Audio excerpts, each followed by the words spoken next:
All right, I think we're rolling. Let me adjust the camera a bit, give myself a little bit of headroom. There we go. Maybe too much. I don't know. Excuse me. I just woke up a little bit ago, and there was some great news that came out. And interesting news because we heard some conflicting reports about the production day of Venom and like when they were going to start filming Venom 2. And we did hear early on from like I think it was Atlanta Filming is where I got the info from, but I don't know where else everyone else got the info from. And I think there was a couple other people because I wasn't sure about it. I actually called, kind of called some people out and being like, "Hey, what is going on? Like, why are you making video or commenting about this, saying Venom starts filming in November? Like, who said that?" And two people, Ricky and someone else I follow on here. What's up, Eddie? How's it going? Two people came out and said, Siike, actually Atlanta Filming, a guy that you used as a source. And hey, what's up, Panhead? How's it going? In season one, I've been following them and I saw him post about it. And what up, guys? Thanks for being here.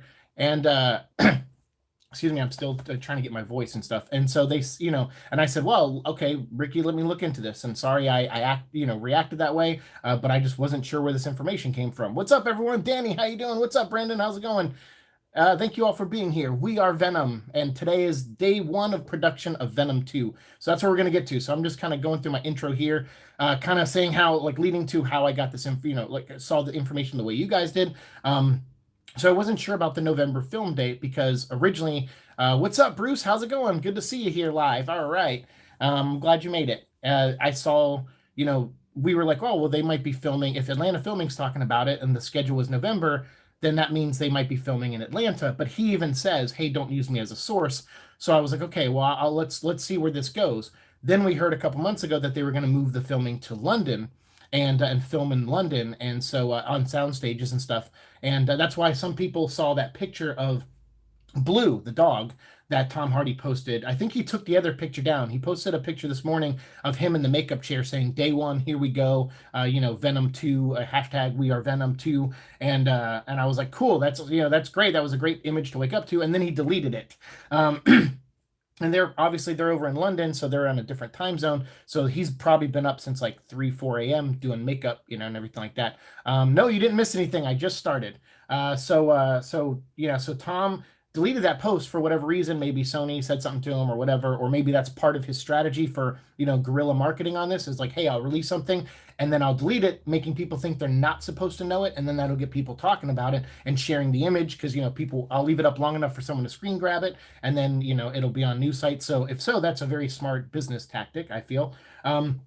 But some of you asked me about the dog, the picture of the dog. What that image is still up on Tom's Instagram, and there's he's holding a Warner Brother lot card that says Fillmore. And if I'm not mistaken, a couple months ago we found out that this movie is going to film under the codename Fillmore, which is based off a place in San Francisco. I think a musical theater and stuff that is in San Francisco. It's like a historical building there, and so they named it after that as a reference to San Francisco. So Fillmore is the code name of this movie, and they're filming it at the Warner Brother lot right now in London, it looks like, and that's why he's holding up that badge for Blue. And I'm guessing he got a badge for Blue, so Blue could be there with him on set, because I believe this is one of his dogs, if I'm not mistaken, or maybe it's one of his friends' dogs. But I know Tom is a dog lover and a dog rescuer, so I think Blue might be one of his, but I can't remember fully, so don't quote me on that one. But he's been sharing images. He posted that first image of the Mardi Gras masks, and those images are made by the same person, by the way. I did a little bit of clicking on their Instagram accounts. There was, let me see who this person's name is. Warpaint513. So the account is private, so I sent them a friend request, but their account is private, and they are linked to @Artistic Development Group. And that is, I guess, part of, I don't know if it's part of Tom's thing. It says he's a creative guy for Tribe Skates and co-creator of Tom Hardy's Giza. So yeah, so I guess this guy's linked to Tom and does artwork for Tom. So that's what Tom's been sharing, and he just released an image of a crow that's half red and half black, which I love that because I'm a fan of the crow, and it kind of looks like the movie logo too. My dog's called Blue. Hey, awesome! I have a friend named Erica. Her dog's Blue also. There's a Fillmore in Detroit as well. Don't recall any Detroit connection now. No, I think the Fillmore is just based off the San Francisco music theater that is there. And it's just like a little nod to it, because most movies film under code names, because the average person that walks by on the street, they're not going to be tuned into what's in production, what movies are coming out. They're not going to instantly know it's Venom 2. So sometimes you're walking by and you see people filming and you're like, hey, that's Tom Hardy. And then, yeah, Tom Hardy, a Venom and Carnage picture in the shape of a bird. Hopefully Carnage does not have a tongue in the actual movie. Yeah, I just posted, I talked about that one, the crow image. Yeah, I think there might be a 30-second delay, so I apologize for that from what you guys hear and what I'm saying. So yeah, just going through Tom's Instagram here, he had the picture of the dog. So that's what Fillmore is. Hi, and Joker hit 1 billion. Did it really? Oh, that's awesome. We'll have to do like a DC celebration of that one in another stream. That's so great for that movie. Awesome. I wish Venom hit 1 billion. It was very close. But after DVD and Blu-ray sales and digital rentals, it did. But still, I would have liked to seen that hit it in the theater. Hopefully, Venom 2 will. I hope so.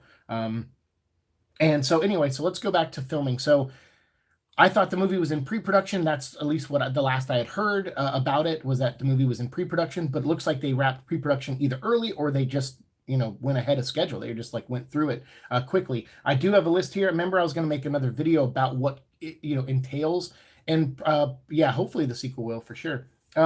What pre-production entails. But before we get into that, because I was going to go make like a separate video and like edit it and record it, but we're running low on videos between now and episode 450. And if this news came out today, I was like, oh, we're probably going to get more movie news in the coming like week or two. So I want to keep as many episodes open before 450 as I possibly can, so that we can cover a lot of it before we take our hiatus. And then any news that comes out during our hiatus, I'll just do live episodes about. We won't do Venom Vlog regulars episodes on them. We'll do live episodes. But I do want to talk about Sheena Dougal, who is a visual effects artist, and she worked on the first Venom movie. I believe she also is working on the new Ghostbusters coming out, and she worked on like Mission Impossible movies, Men in Black, Spider-Man 3. She worked on a lot of stuff.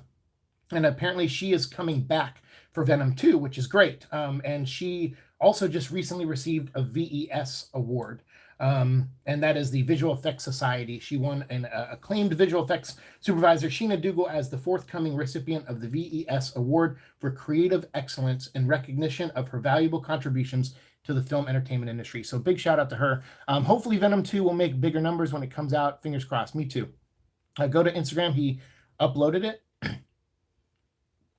Go to Instagram. He re-uploaded. Okay, can't wait to see what Carnage looks like. Me too. Hopefully Venom 2 becomes the best-selling Spider-Man movie of all time. Yeah, I would do that. That'd be great. Yeah, I'm on Tom's Instagram now, so let me refresh, and we'll see. I don't see it. He re-uploaded what? I don't see. If he re-uploaded something, I don't see it. Good for her. Yeah. Hey, what's up, Tiffany? How's it going? Welcome to the stream. So yeah, big shout out to Sheena Dougal there. She won the VES award. This was back on October 22nd for creative excellence, and she is going to be returning for Venom 2 in the visual effects department. So that's really great to hear. And she has such a great resume on here. She worked on like Agent Carter and Thor: The Dark World, Iron Man 3, Doctor Strange. So she's been doing a lot of visual effects stuff for movies over the years. Looks like she constantly works. All those movies like have come out like back to back to back. So she probably just works nonstop. Absolutely. So yeah, big congrats to her. I wanted to mention that in our last live video, and I didn't get to it, so I apologize. Is it still filming in San Francisco and Atlanta, or just London? As far as I know, how you been? I'm doing good. Thanks for popping in. It's good to see you in here in a live stream. I think Venom 2 is, I don't know about Atlanta anymore. I think I mean, I don't know. I don't know its shooting schedule. I'm not tapped in that way. The first movie felt extremely rushed. Is 2 on a similar timeline? 2 is on a similar timeline. The first movie started filming, like they did a little bit of filming before November, but then I think that was like when Tom was like left the set angrily and was like, I want to bring in my writer, Kelly Marcel, to come in and help me punch some of this stuff up on the spot, because I don't want to say some of these lines and some of these dialogue. I think Ruben Fleischer and the team probably and the original writers had a different vision for the movie than Tom did. I think Tom maybe wanted to take the material a little bit more seriously. And again, this is just speculation based off, him leaving the set and, hearing that he had like bumped heads a couple times with Ruben Fleischer, which happens. That doesn't mean those guys don't like each other or don't respect each other, but that happens sometimes on movie sets. People get, high passions for sure. And they all, especially with Tom being like a producer and being more hands-on with this character and doing it because his son is a fan of the character. I think he wanted to maybe try different things. And I think that's why a lot of that footage got cut out of the movie. Hope Carnage isn't completely red in the movie. I dig the black with red stains. Yeah, that's cool too. I'm afraid so, but first movie was fine. Yeah, the first movie's fine the way it is. But I'm hoping with this one, he actually chose the director in a way, I feel like, because Andy Serkis and him, I think it's a big coincidence that him and Andy worked together on the Ebenezer Scrooge movie that's coming out this Christmas. And Andy's in the movie, and Tom, I think, produced that one, and it might play a small part in it. And I think that was, he was like, saw how Andy worked and was like, I like this guy. Maybe Tom, maybe Andy is very professional, shows up on time, does his lines. I imagine Tom could be tough to work with in a good way, though. Yeah, I think that's probably the case too. Diamond Skull, same. Don't know why they got rid of his unique appearance in the comic books. That's true. I think with Tom Hardy co-writing, it could be a great because, well, so I don't know if he exactly co-wrote it. I think what he did was, so Kelly has worked with him on Peaky Blinders. She's worked with him on other projects. I think even the Scrooge movie coming out, I can't remember, but he seems to really like her writing style and really trusts her. And so he, was like, you're the sole writer of Venom 2. And I think he was just there to like bounce ideas off her with stuff for Eddie Brock. Because the thing is, if you have a script that's not a really tight script and you show up on day one to film, you're still trying to find the character, right? And that's going to come with the territory anyway. But if the script isn't, the better the script is, the less you have to work as an actor to find the character.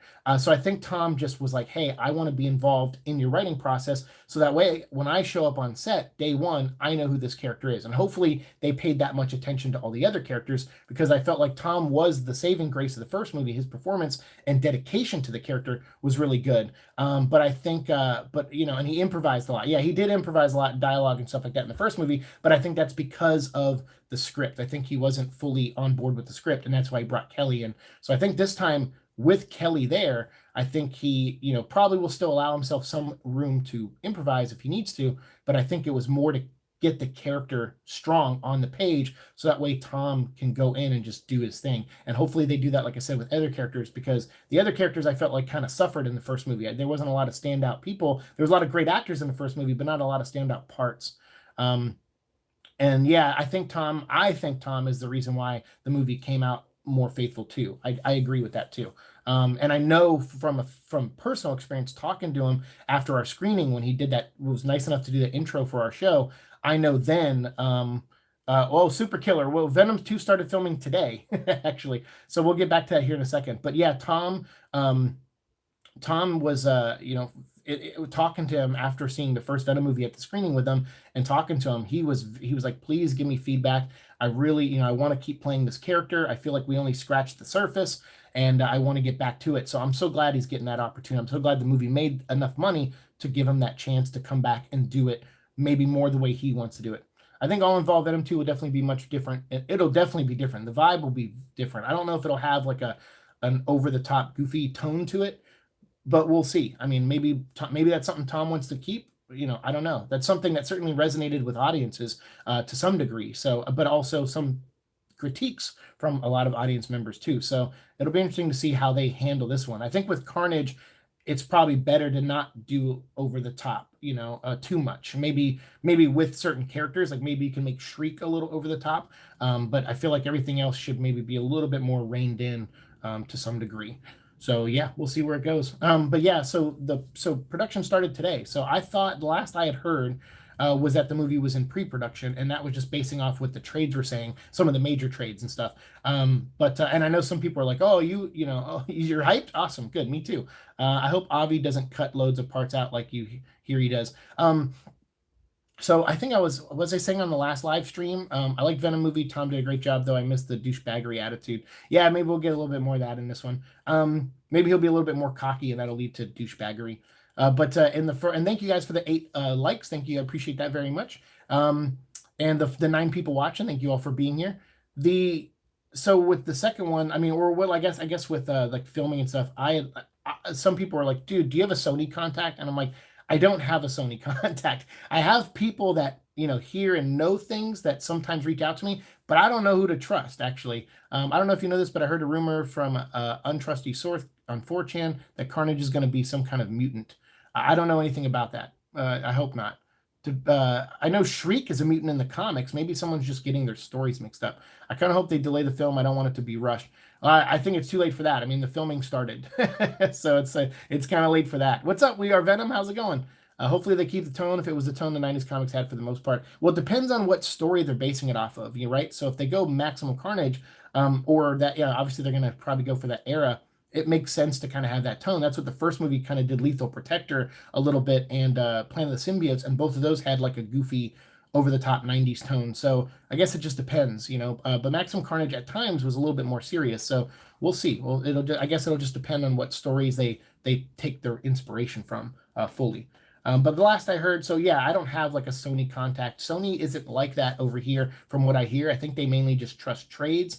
I heard Sony UK is very awesome to like YouTubers and stuff like that. But if you live in the UK and they can give you access to stuff, I heard Sony UK is really awesome to interact with. But I hear Sony in the US, they don't really reach out to people like me or anything like that. So which makes sense because no one's ever tried to. Even at meeting Tom, and Ruben Fleischer at the screening, I was face to face with a Sony person, and she wrote my name down, like, and Venom vlog, and she wrote down all the information about my YouTube channel, and she's like, yeah, you know, we'll check it out, and then from there, no one ever reached out to me. So yeah, I don't think they really do that too much. There was a plot leak where Shriek becomes She Carnage, but I hope it's not true. I mean, who knows with plot leaks? You never know. On Hybrid Network Video, I think October said Avi Arad said Venom 2 will have a symbiote invasion. That was his plan, but that was last October. And the movie didn't start getting written until February or January, February of this year, with Kelly Marcel and Tom kind of over her. So who knows if that's even still the plot? I mean, everyone has ideas for things, but who knows if that's still going to be the thing? I wouldn't mind that on some level because we really got no background on the Clintar race or the symbiotes in the first movie. Just that they send out squads, you know, led by Riot in the first movie. He was like the team leader, and they send out squads to like conquer planets and find planets for the Clintars to take over, and then eventually lead them back there. But that's all we know about their race so far. We're getting Carnage Unleashed internet video game fights. Here we come. There you go. Symbiote invasion for Venom 3? Maybe. I don't know. I feel like they're going to do Spider-Man for Venom 3. Do you think that Andy Serkis is directing, that Tom will use a performance capture suit? Because if so, I think he could really bring Venom alive. I think they're definitely going to change their tactics on how they do Venom, the look of Venom in this movie. I don't think they're going to do exactly what they did in the first, because remember, we made videos on the technology they used for the first movie where you can stand there without motion capture buttons or buttons or whatever they call them when they put them on your face. Poisons in Venom 3, that'd be interesting. I feel like if Donny Cates has his way, they're going to set up for Nolan, Venom 3, but hopefully Donny Cates doesn't get his way. But because I'm sure you'll see all that in Maximum Venom on that cartoon series. I'm sure, because I think Donny Cates came in and like wrote an episode or something. So anyway, so yeah, I don't know. Like they did a different technique for the first movie for some of the Venom stuff, like where they just overlaid it on top of the actors without really having to do motion capture facial expressions. So I'm sure with Andy Serkis involved and probably with more money, I bet you the budget will go up a little bit on this one. Might go over maybe up to 125 million, 150, somewhere around there. I don't want them to go too high. I think the first movie was like 90 million. I don't want them to go too high because that reduces the amount of profit they can make. And and it also, like, I want to keep the movie a little bit grounded too. So I hope they don't go too high with the budget. The Carnage and Venom battle on the internet. That nice, Diamond. I always wanted to see Carnage infect people in a film, and they're like Carnage zombies. Well, we got that in Absolute Carnage, right? So I don't know. We'll see what he does. That's Carnage's thing. He always likes to build a surrogate family. So if they focus on that, I mean, if they're bringing Shriek in as like a surrogate wife mom type, maybe they'll go down that road. We'll see. But yeah, so last I heard it was in pre-production. So this was nice news to wake up to. And I know some people are going to be like, well, this feels rushed. But I say we got to give it time. What final battle location Venom and Carnage will fight in? My guess, either a hospital or abandoned location. That just depends on the story. If they do alien invasion story, it'll probably have a big, ending where maybe Carnage builds like a gateway back to Clintar, like they did in Planet of the Symbiotes. Or something else. I don't know. It depends on the story. If they don't do invasion, then yeah, I hope it's like at the St. Estes Boys for like that where Carnage was an orphan. That would be a good location to fight in, like either that or Ravencroft. If they bring Ravencroft in, fight in an insane asylum at the end, that would be pretty cool. I think either of those locations would be awesome. So kind of like your hospital idea there. So yeah, this was great news to wake up to, seeing that the movie starts filming today. But I know some people are worried that it's being rushed. This is around the time last year when they really picked up steam while filming, or 2 years ago when they filmed the first one. You're glad that Andy Serkis is directing. Don't get me wrong, Ruben did great, but yeah, I like Andy. I think he's going to bring something really unique to the table, and he's an actor himself, so I think he'll really try to pull different types of performances out of his actors, and really focus on the like emotions of each scene and stuff. He's really good at that. So and seeing his two movies, like even though they weren't like praised by a lot of people, he does get really good performances out of his actors. So I have faith in that, and I have faith in Tom's choice for Kelly Marcel to write the script. So as far as I'm concerned, they have a great writer and a great script, as far as I know, and they have a great director. So and then they're starting to crew up and everything. Normally by now we would hear at least some or most of the casting rumors, like because they finished pre-production. But even then, sometimes you finish pre-production and you don't have every role cast. I think So let's talk a little bit about pre-production. So if you guys have questions about pre-production, let's start transitioning into that conversation, because I've been wanting to do that for a while and talk about what's entailed in pre-production. I wouldn't mind a twist on Doppelganger. Doppelganger would be hard. Yeah, you're right. It'd have to be a different twist on him because they don't have Spider-Man yet. So yeah, that'd be cool. So it's just a six-armed creature. That'd be cool. I heard Breath was really good. Yeah, Breath is not bad, actually. It's not, I didn't love the movie, but I thought it was pretty good, and I thought it had great performances in it. So that's what I mean about his stuff. And like Mowgli was his other one, right? The Jungle Book like version. So yeah. And I take such pride in the role performances they take on. Yeah, there you go. I have to get going. It's great seeing you again. Hey, thank you. It's good to see you. Everyone, shout out to Tiffany. She is a great streamer. So if you want to check out her channel or follow her on Twitch, she's a super awesome person and a big supporter. One of my first Twitch followers, actually. So it's so good to see you again. If I'm not mistaken, I normally you go by Angel, right? So I think Angel Rose is her like Twitch channel. So yeah, if you're before you leave, if you want to plug your channel, please do. So yeah, so this is pre-production. There's this great article on New York Film Academy that I found for student resources that came out December 15th of 2017.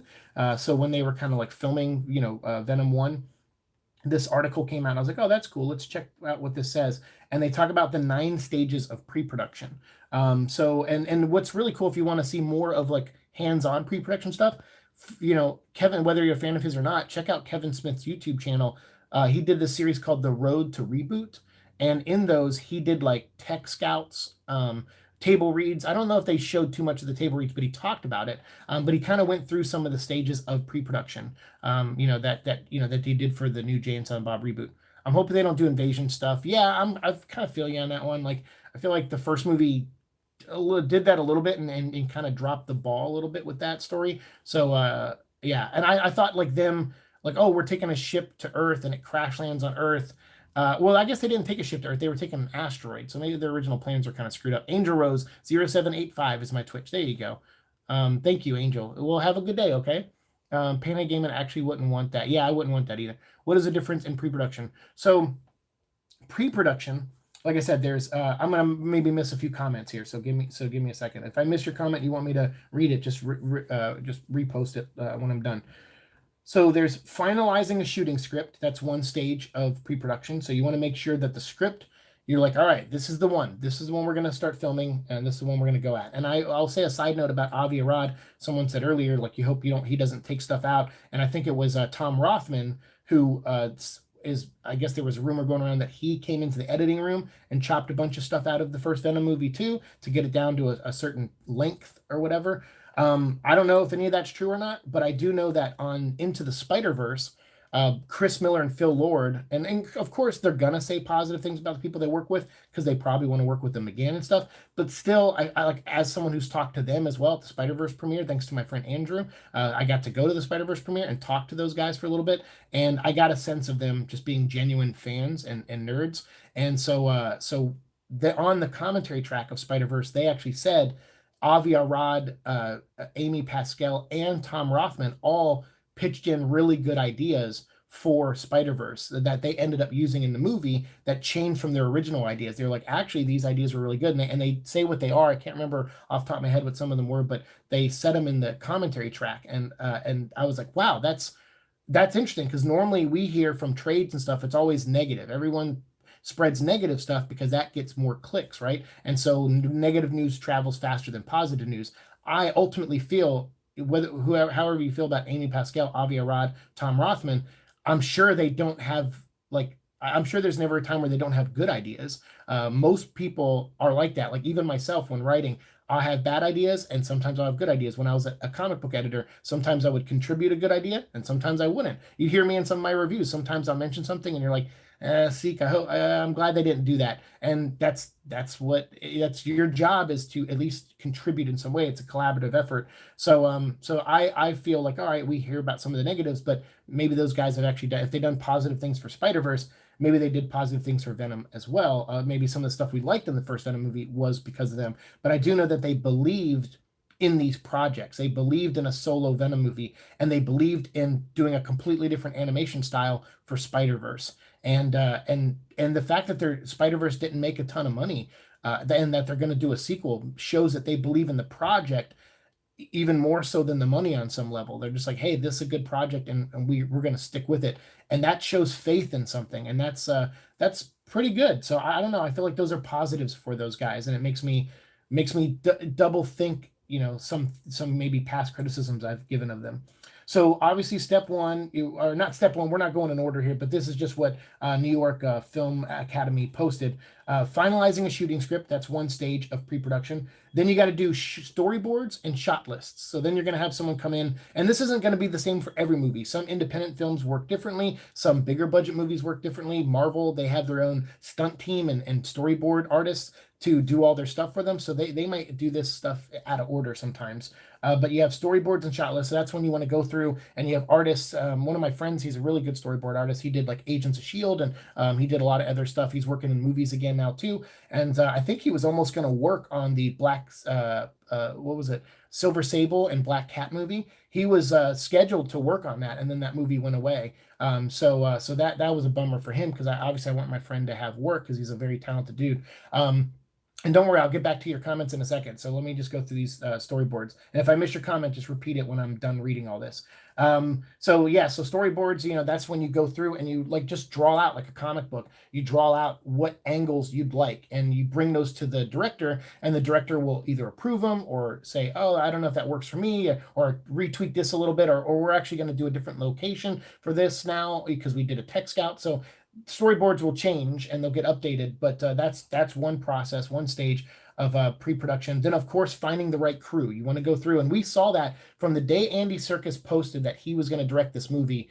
He tagged like a makeup artist, like a tech person. He tagged like 6 or 7 people or 8 people in that photo, and I went and followed all of them, and all of them are in some way going to be working on the movie. And they knew that day that Andy announced that he was the director, all those people knew they had a job on Venom. And there was even people in the comments going, hey, you're working on this? I'm working on that too. And so they were already crewing up months and months ago when Andy was announced as director. So that's one thing. Location scouting. So clearly they already did that and got through that, because they already knew they were going to film in London a couple months ago.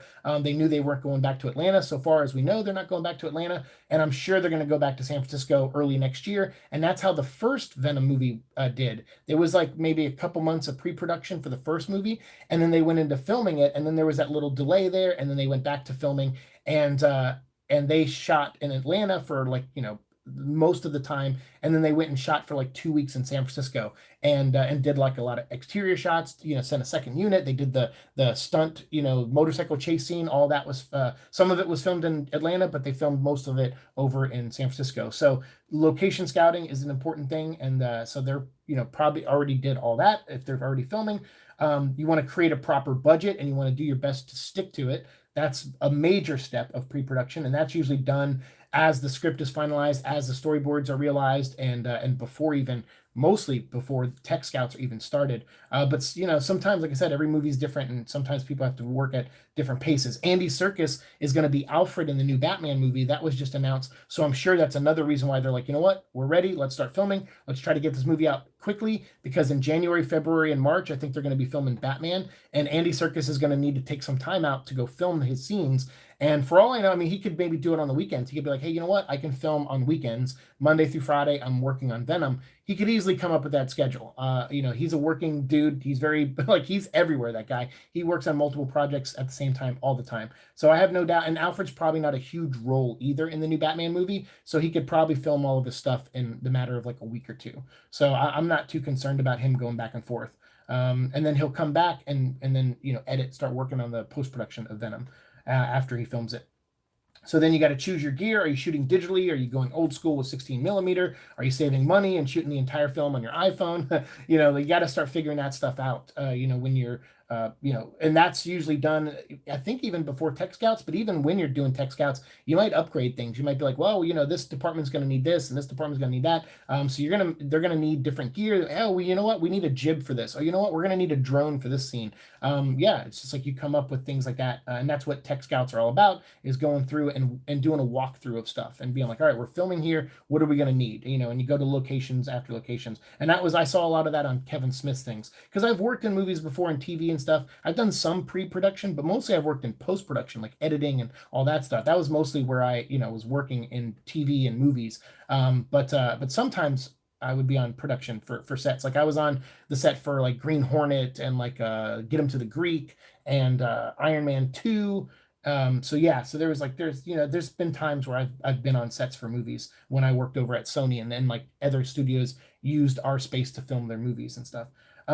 So clear the red tape. Once you know what gear and locations you want, you're going to have to do paperwork, permits, insurance. You're going to have to do all that stuff. You're going to make sure everyone passes, physical, a drug test. You got so much paperwork that you're going to be doing, and that's usually a different department. So while storyboards are being drawn, while Tech Scouts are happening, while table reads are happening, you got these people that are just working really hard on getting all this paperwork done. I've used to have to get permits for filming before too. It's such a freaking headache. And I've done it for small budget things. I can't imagine doing it for a movie like this.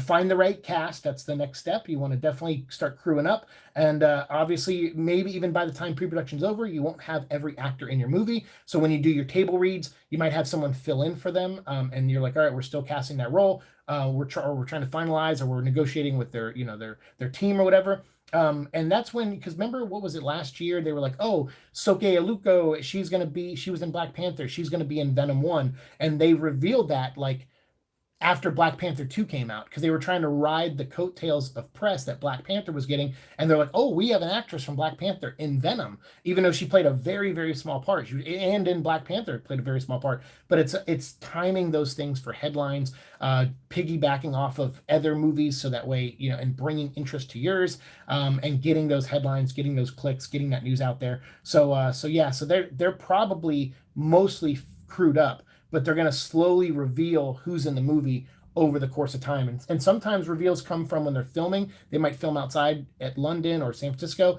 and we'll see an actor and we'll be like, whoa, I didn't know they were in that movie, and it'll reveal that. I think Riz Ahmed or something that happened to him for the first movie. So you never know. Or Woody Harrelson, that was when those Woody Harrelson rumors started, was there someone saw him. They were like, oh, we saw Woody Harrelson filming something for Venom.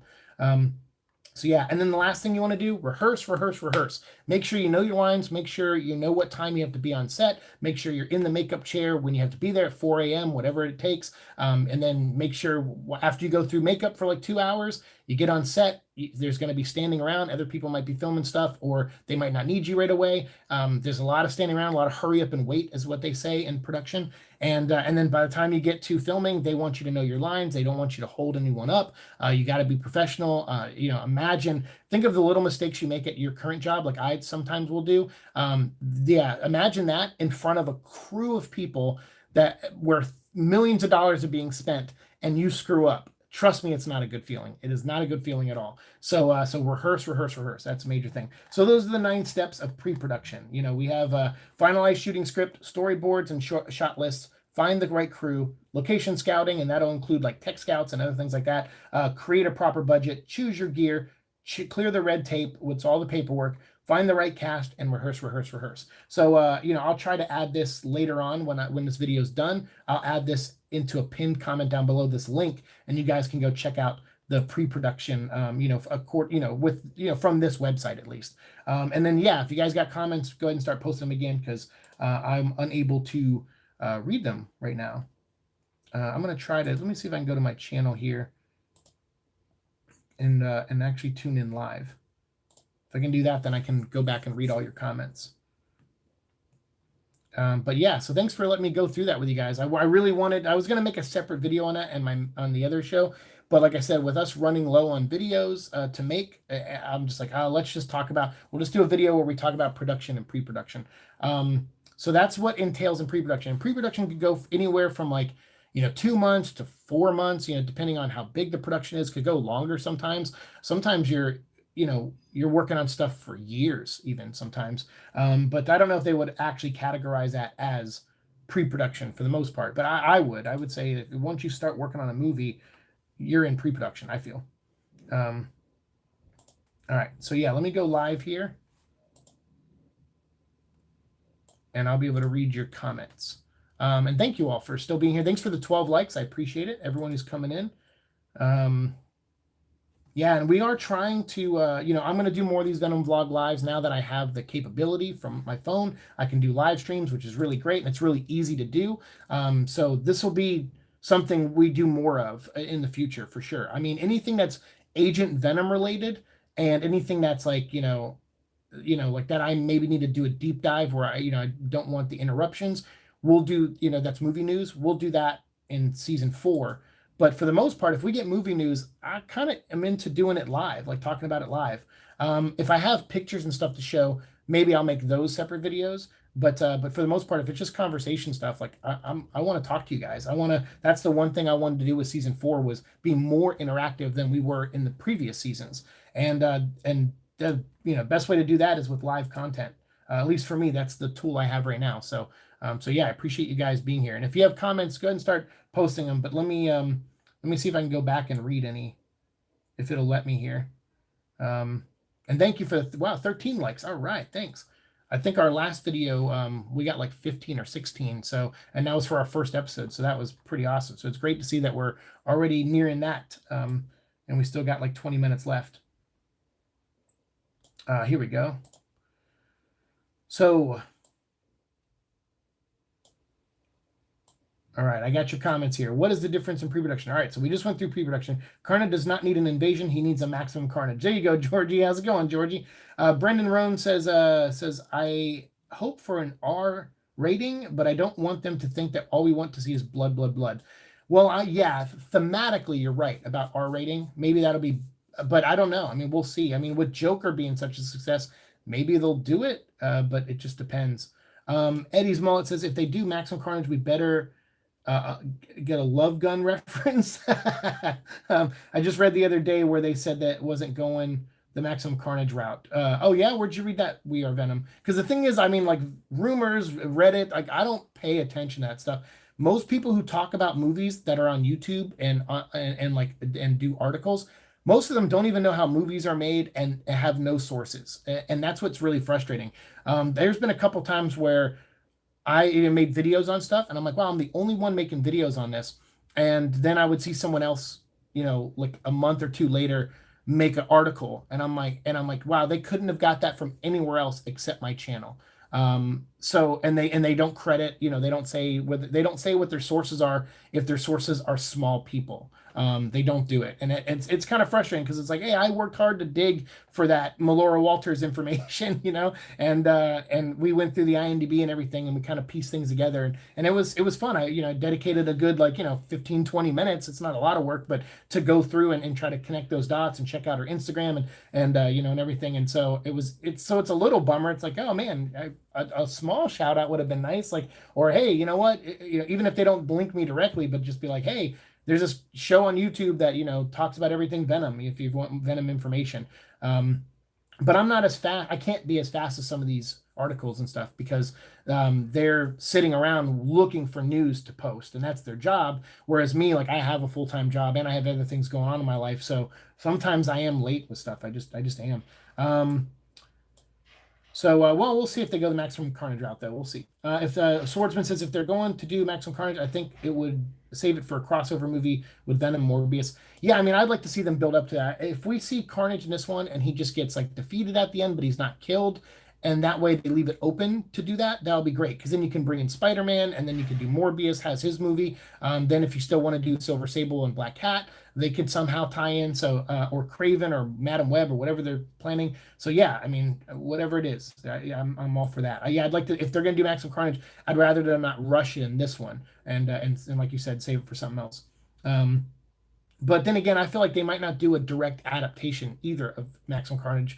Um, I think what they're going to focus on for their big crossover is something with Spider-Man. So I don't know. We'll see. We'll see how that works. I do know that Venom will have a cameo in Morbius. You know that for sure. I mean, it makes business sense, but you know, I don't know. Like, I mean, it makes a lot of sense to me business-wise to do that. Because that'll help amp up people to go see Morbius, and when that word of mouth gets out there, oh, Venom has a cameo in it or appears, that'll help maybe get people to go see it second weekend and stuff like that. So I'm not saying that's not going to happen, but I don't know how anyone definitively knows because I haven't seen anything officially announced about that.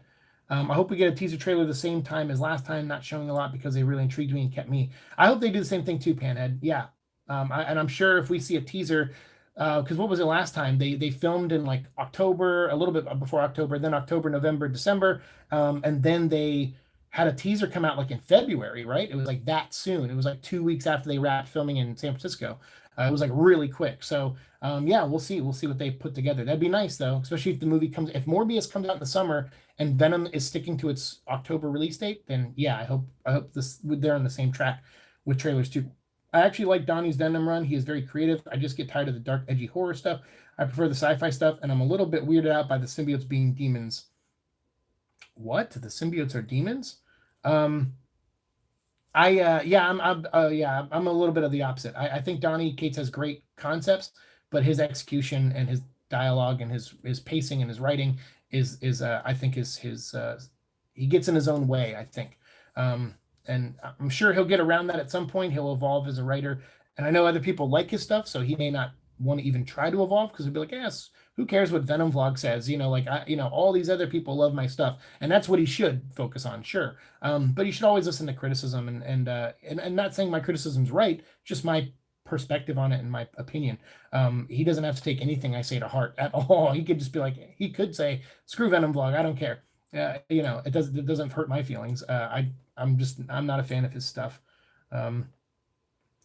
Let's see. What is it? A post-credit scene from Morbius should be a tease for Venom 2. I hope so. That'd be cool. I mean, and that makes sense to me. Like we were saying with We Are Venom, that makes sense to me. And yeah, and he says, yeah, I think it will. Yeah, that makes the most sense to me. And then in Venom 2, your post-credit scene could be something Spider-Man related. And that again, that'll get people amped up. So yeah, that's what they want. That's from a business standpoint, it makes a lot of sense. Swordsman says, I still like it as well, and I agree. I just think he's a mixed bag. Oh, he's definitely a mixed bag, for sure. Did that script you wrote go well? Which script? Which one? Remind me, because I am writing a couple things. Right now I'm working on my book. I'm trying to finish that and not take any side projects. I did write a script for I don't know if I can talk about it, for like a TV show in Asia. And they loved it, but I don't know these things take time. So it's like, so I check in with them every like couple months. I'm like, hey, are you guys, how's things going? How you guys doing? And they're like, great, script is still great. We love it. But these things take time to make. When you're a nobody, it's harder to just get something made, obviously. But everyone who's read the script at least liked it. So if you're talking about that, as far as I know, that's still going well. He also stole ideas from Hollow Knight. Who stole ideas? Donnie Cates? This is all very informative. Never knew how much was involved in the process of it all. Oh, filmmaking is like a migraine, just like a constant migraine. But it's also fun. Like if you love it, if you love working, like the most of the film industry is made up of like really blue collar mentality type people, like people who work on set design and work in art department and work in craft services and production assistants. Like there's not a lot of glamour to it. It's a lot of keep your head down and get your job done and collaborate. There's a lot of collaboration there. And there's a lot of room for growth if you see it as a tool for growth, which I do. I think filmmaking and anything you do in life should be a constant evolutionary process. I'm sorry for the loud noise. They're like drilling in the apartment next to me. It's so weird when people move out, the stuff they go through to like, I think they're drilling hardwood or putting hardwood floors in there. They're taking out the carpet. But yeah, it's so loud over there. So I'm sorry if you guys hear that. now that I think of Joaquin Phoenix would be a good Carnage. Well, he's already a great Joker, so let's save some other rules for other people. Yeah, he would have been fine. I mean, he's good because he would have committed in a way. I really want to see how Woody handles it. Woody has played psychopaths before, so I'm curious to see where he takes it. Everything is always the biggest comic movie clickbait on YouTube. Oh, I know, right? That's how it is. I don't think Venom needs an R rating. I agree with that. I mean, R ratings don't mean anything to me if it's not like an organic thing. If you're like, oh, we're gonna make it R just to make it R, it's like, I don't care for that too much. Like Logan was a great organic R movie. Joker was a great organic R movie. Even Deadpool, I would say, is a coin toss. Like I feel like you could do Deadpool in PG-13, but just you have all these like younger people that are just like, I like to hear him swearing, and that's cool. And it's like, I'm older. I don't just swearing isn't funny to me anymore. It has to be how you swear makes it funny. So yeah, I don't know. I'm the same way, Swordsman. I don't think if it is R, I'm not going to complain. If it's not R, I'm also not going to complain. Kind of how the first movie was. But I just don't want people to start like amping themselves up again, because that was one of the big hurdles in the first movie was everyone was like, it's going to be R, it's going to be R. If it's not, I'm not seeing it. If it's not, and it's like it's like, calm down. Like it's just accept the movie for what it is. If you don't like the movie after you see it, fine, whatever. But I don't think an R rating is going to make you like it more. Like if they made an R version of the first Venom movie, I don't think people all of a sudden go, wow, that movie's amazing. Like they're probably still feel the same way about the movie. It'll just have a couple extra F-bombs in it. And it's like, and maybe some gore. And it's like, who cares? It doesn't change the story. Maximum Carnage would be the Spider-Man Venomverse Infinity War. Yeah, that's cool. I'm sure Sony would love to replicate that from Marvel for sure. Let's see. Eddie Mullen said there's been 0 symbiotes being demons in Donnie's run. That's what I thought. I was like, wait, I'm lost there. Maybe I misread his comment. Swordsman says, Siike, you may not be as fast, but you usually have more information and accurate information. Not throwing any shade to the Venom site, they do work as well. Yeah, I like Venom site. The thing is, there's a difference, like because what they do is a little different. Like it all comes down to the format of your show or your site or whatever. They report on everything, rumors and everything. Like so, that's not. I wouldn't necessarily throw shade at them for reporting on stuff that they see in because I mean, imagine creating. It's like for this show, imagine creating a website or a YouTube show about one character. There, the urge to just talk about every little piece of news that comes out, whether it's right or wrong, the urge is there. Like, I'm not saying when I sit at home and I see these articles, I'm not saying, I'm not saying there's not a time where I look at them and go, well, I know it's probably not true, but I should at least talk about it because maybe everyone will have a thing to say about it. That's where Venom Vlog Live now fills that gap. Like now I'm like, all right, if I want to talk about a rumor, I can get your guys' direct input and I can tell you why I feel like it's not.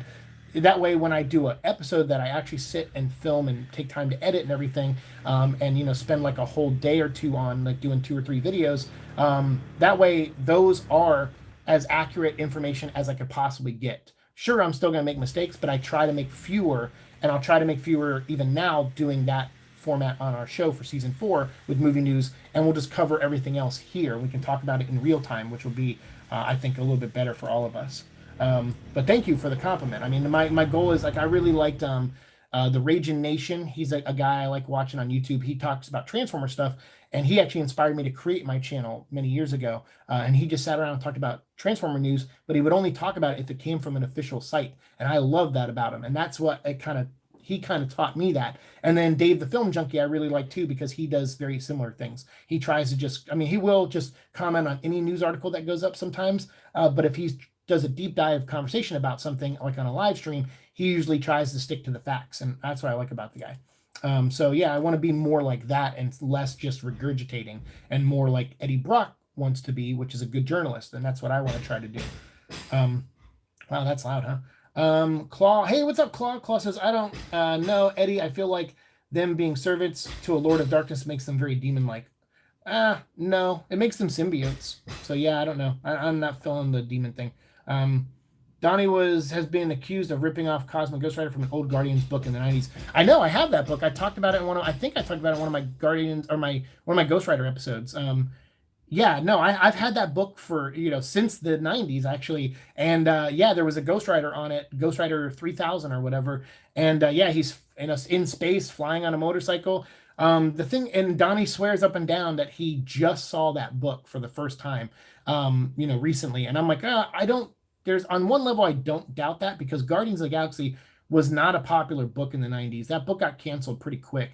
And that when that Ghost Rider showed up, I mean, it's not like that book had an amazing print run. But to me, I had everything Ghost Rider in the 90s and I collected everything Ghost Rider. And so I had that book just because it's not Danny Ketch. It's a different, I don't know if they revealed who that Ghost Rider was in the year 3000, but Donnie, it's weird. I'm not going to say he does steal ideas from things like that or gets inspired maybe subconsciously from stuff like that, but his Venom run, like, they were like, they made a big deal about Venom having wings, and they were like, oh, Venom has wings, and that's a new thing. And it's like, but it's not. And then someone was trying to say, like, oh, but he takes off in flight. That's new. And it's like, but it's not, because there was a Rune comic, Venom versus Rune. And that was yeah, sorry for the noise. Venom versus Rune was had Venom with wings and he flew, so it's like, so it's funny, like rarely, some of his ideas are not new ideas. Even giving Venom a son isn't a new idea because other characters do that. Superman has a son, Batman has a son.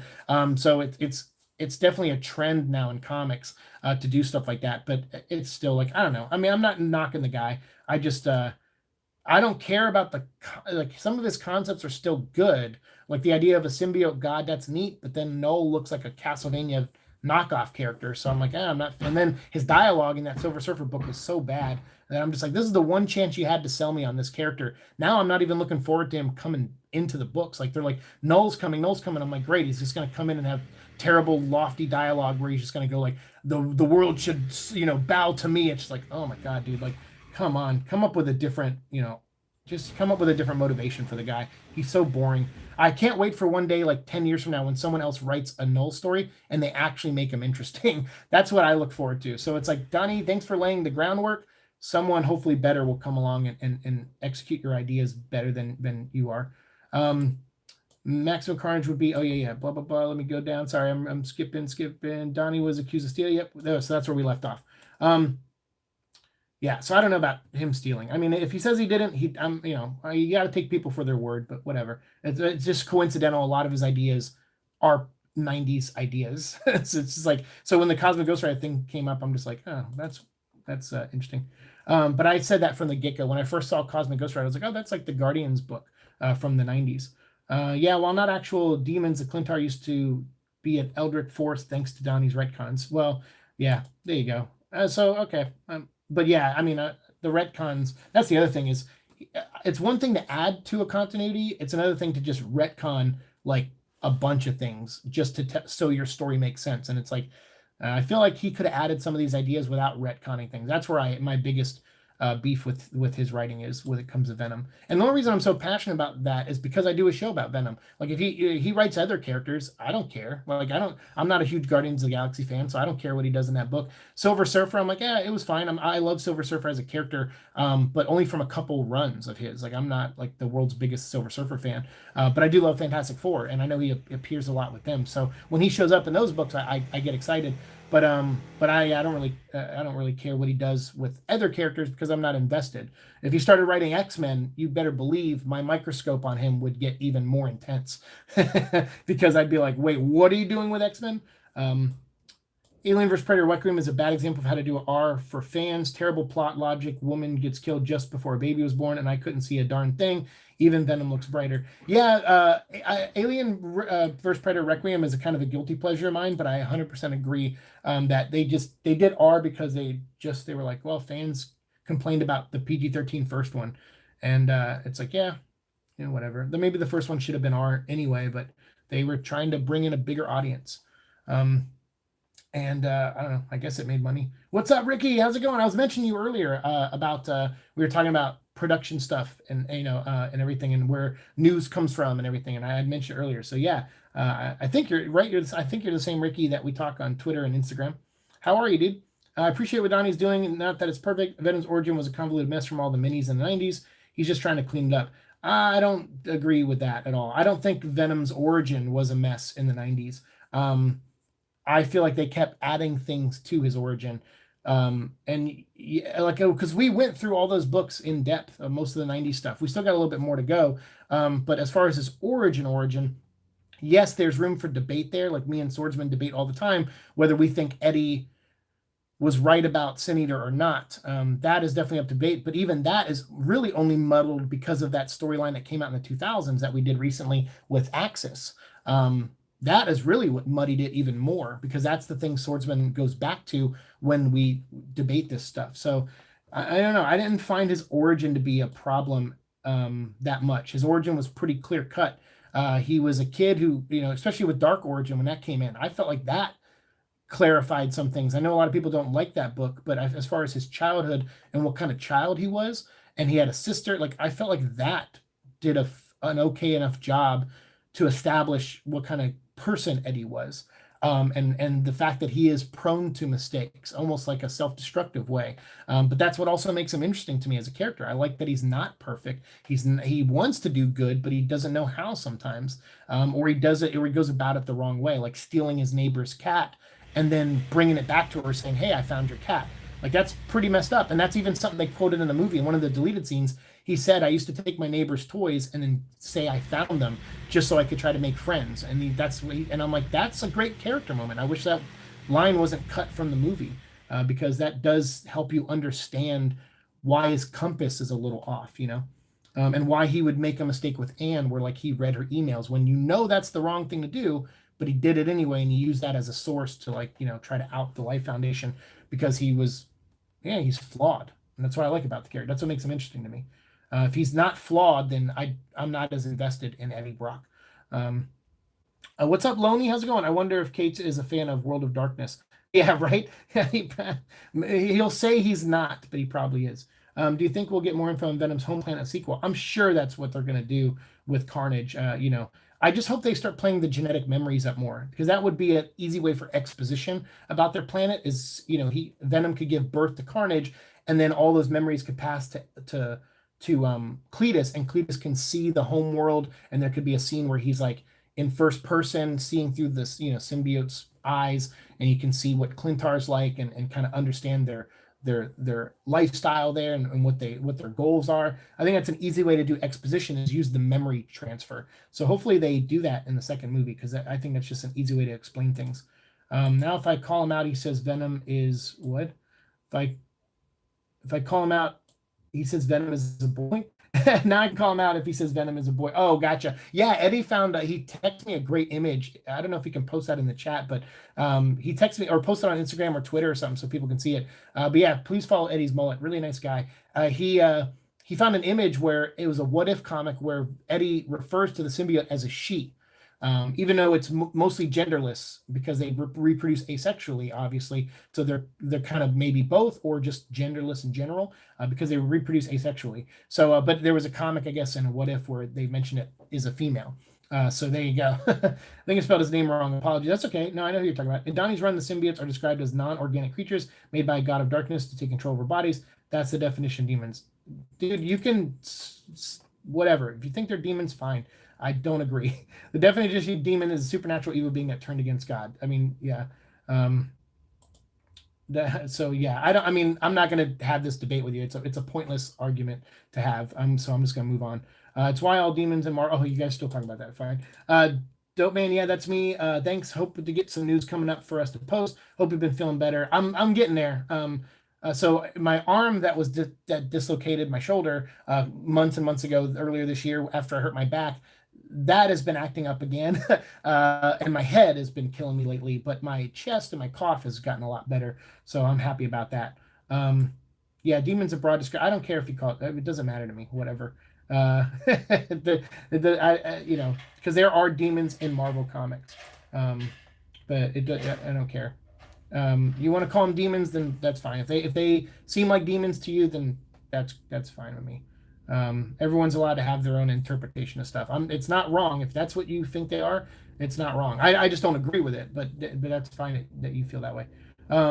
Brendan says, I think the R rating should show how much more of a threat Carnage is to Riot or Venom, and they should use it because his backstory is extremely dark, such as him killing his poor grandma and dog. Oh, with Carnage, yeah. I mean, they definitely need to show him as a kid doing horrible things for sure. They definitely need to do that. I mean, that could push the R rating, depending on how much they show.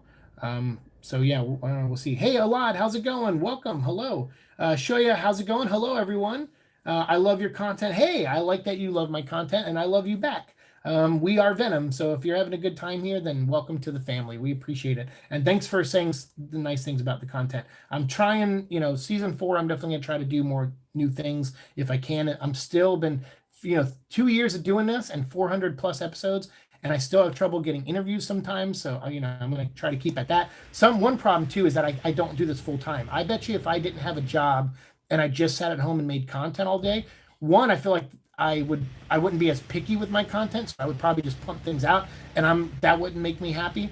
But I would probably spend more time trying to get interviews. I just don't have a lot of it. Next Friday, so I did an interview with Philip Van, who's a filmmaker that I really like, who did a series called Bright Falls that tied into a video game called Alan Wake, which is one of my favorite video games. And he did the mini series that led up to the game's release. That is like a prequel to the game. And I did an interview with him, but it was over through an email interview, like a print interview. And I've never done one of those before, so I had to think of a way to make that into a video, and it took me some time. So I'm going to finally have that up next week, probably on like Tuesday at the latest. Hopefully I'll have it up, because I'm going to look at it one more time on Sunday and try to finish the edits. And then last is next Friday, I'm filming my Batman retrospective. I'm interviewing Sam Liu and Brandon Vietti, who are 2 directors at Warner Brother Animation, who worked on the show called The Batman 15 years ago. And they were nice enough, and Warner Brothers was nice enough to help me set this up. And now I'm going to film it at a comic book store near my house, and we're going to go film there after the store closes. And that's going to be a video coming up that I'll post on here on this channel, where it's us looking back 15 years ago at the Batman cartoon and talking to 2 of the guys who directed most of the episodes and get their perspective on the show now that it's 15 years later. So I'm very excited about that. And it's so cool to actually do something like that and contribute to Batman's 80th birthday, which is really nice.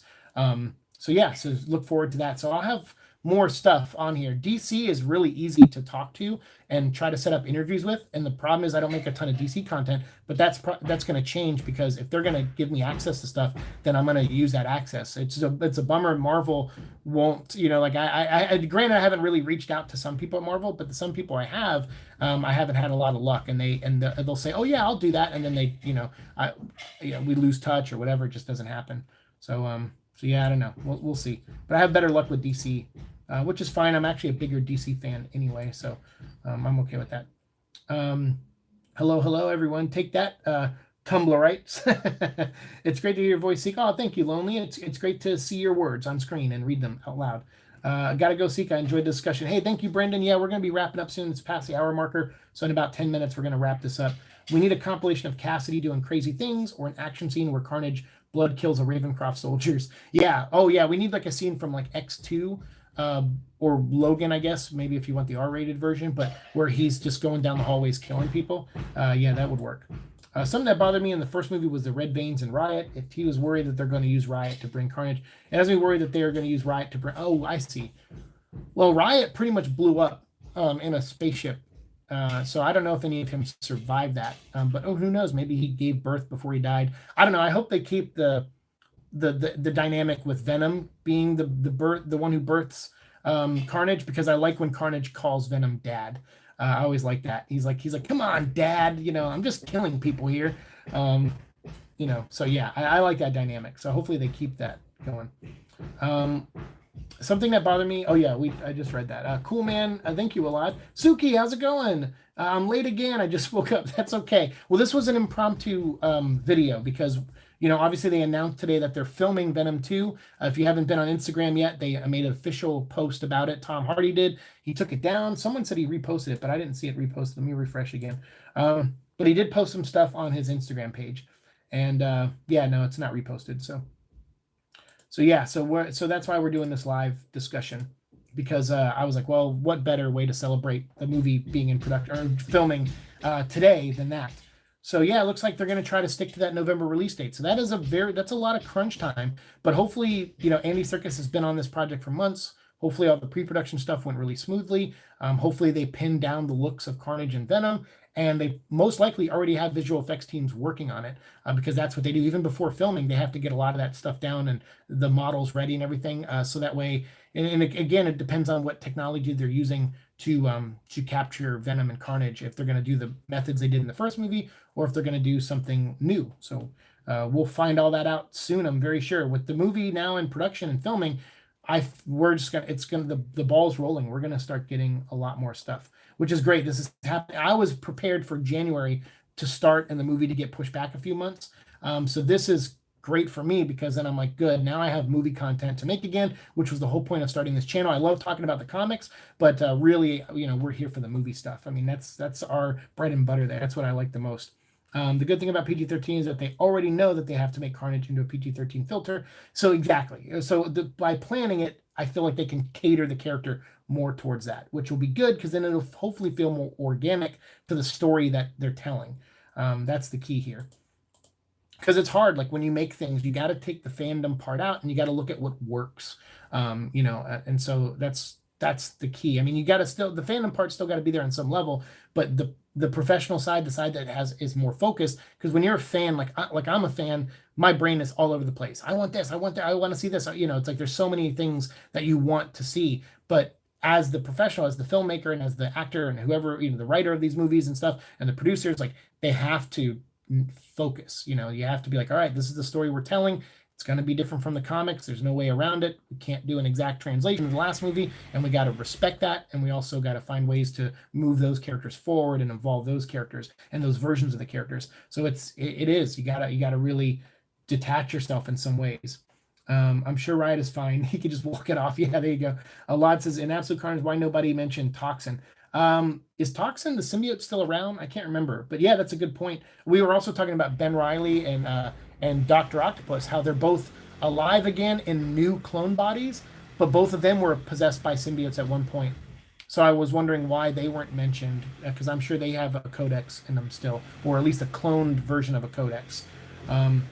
Not just like the first one, where producers thought they were making a Radar movie, and 2 months before that, horror stuff got deleted. Already know that they have to make yeah, exactly. This isn't them retrofitting the movie and getting scared. This is them with a plan now, which is good. So yes, you're right. That'll only hopefully help the movie.